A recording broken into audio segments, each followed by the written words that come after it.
channel, welcome to Ultimate Clash channel. So glad to see you back today because we're again in some amazing content with the firecrackers fireworks show. So this is quite of an annoying challenge with the firecrackers banning, right? So the deck that I played was this one to win. I tried some decks before that but didn't turn out well. I had 2 losses and I figured out this one and went 7-0 after that. So that's my log here. As you can see there, victories after victories. So I've faced P.E.K.K.A, Mega, Sparky, Zabbait even. Went through all that and won the entire thing for a complete 9-2 because of the 2 losses I had with previous deck. So basically I did like 7 battles with this one, and so it's 7-0. Pretty decent deck, strong deck. It's defensive, also has some offense on it, of course. So I'm gonna show you some replays that I did with this deck, some of the hardest fight that I had to do with. One of these was this one against the P.E.K.K.A and the minions. So pretty hard battle that I had to deal with. As you can see, it ended up 3-2, so wasn't a 1-0, 2-0, 3-0 thing that you're owning the opponent. That was not the case. So as you can see there, I already start there with the battle ram and the healer on the left. That's a good play, and I also started with the goblin cage at the bottom so that the firecracker that was spawned by the opponent was activating my king tower. So there, I'm off to a great start at that point. I'm quite glad about it, and the fight goes on like that. Also, if you want to come up with a new deck instead of this one, which can happen of course, which I respect, arrows are so powerful in this one because you're knowing there's 100% chance that you're gonna face the firecracker, right? So arrows take them out, so you really need those in your deck. And I kind of like the muskets in this meta right now. She's so powerful in defense. She's taking out the P.E.K.K.A, she's taking out everything basically. She's powerful, and it's crazy how powerful she is in defense. And don't let her get to your tower also, because she's gonna get some decent damage there too. At that point I saw the P.E.K.K.A come in. I did a little bit of a misplacement with my goblin cage there, so I had to use the battle ram to prevent too much damage with his P.E.K.K.A there. So try to not do those mistakes because it makes the battle even harder, of course. And this one here also on the left, I didn't thought it would have those annoying minions on top of his EWIS, so I kind of wasted my baby D there. So now I'm in comeback mode. I'm like, okay, I'm losing, but not by that far. Still, he's winning 2 towers, 0, but his towers are pretty much down. I'm taking one right now. I'm gonna focus basically on the left. I just need to spell cycle arrows and poison, and it's a tie. So I just need to defend decently just to make sure that I don't get 3 crown while doing it. So arrows, and now I'm putting down the poison, and it's a tie. So we're going back in overtime.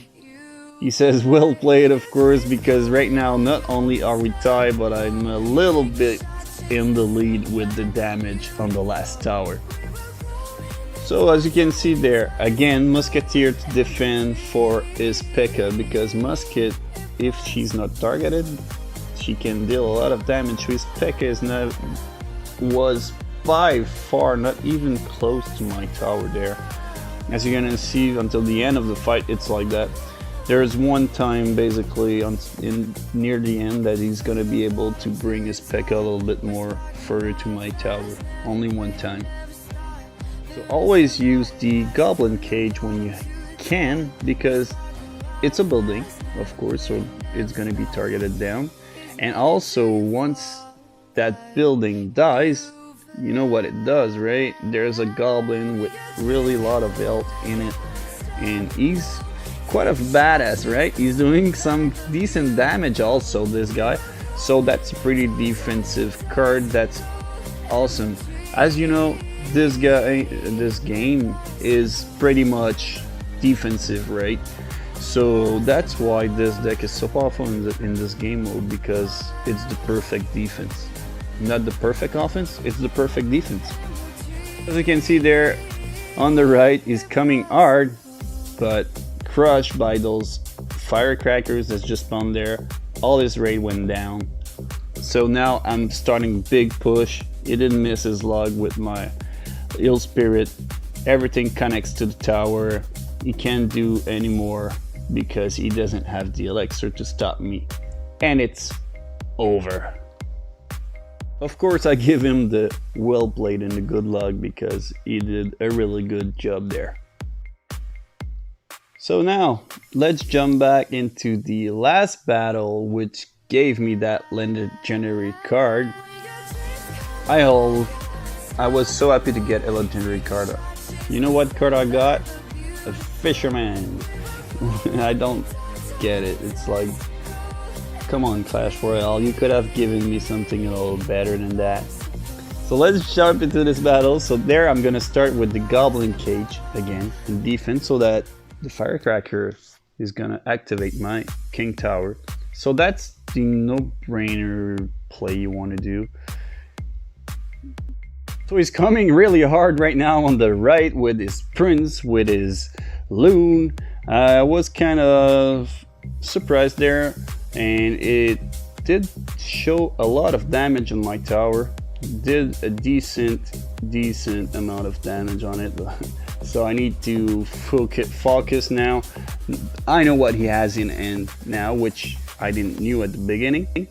I need to avoid that loon getting to my tower, so I know that the goblin cage from now on is used for that. So at that point, I'm kind of skeptical about how it's gonna work out. So I defend with my battle ram on the right for his prince, with again the musketeer, because musket is so powerful in defense. Like I said, as you can see, she stopped the prince there by herself pretty much, of course with the battle ram. So he likes to play that royal ghost there a lot, so I need to defend it with my bandit most of the times. And his prince with my battle ram is pretty much the only good defense, which is not the best defense at all for it, but you gotta do what you gotta do, right?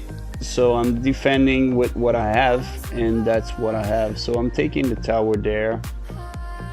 During that time, he's trying to trick around me with the Mega Knight, but I got a firecracker on it. I'm gonna put the musketeer in defense, and it stopped him right there. He did a decent amount of damage though, I gotta be honest, but I figured that this one wasn't going to go in a 3-crown victory, so I wasn't really too scared about that. Again, the loon, I guess that's the hardest defense, the loon.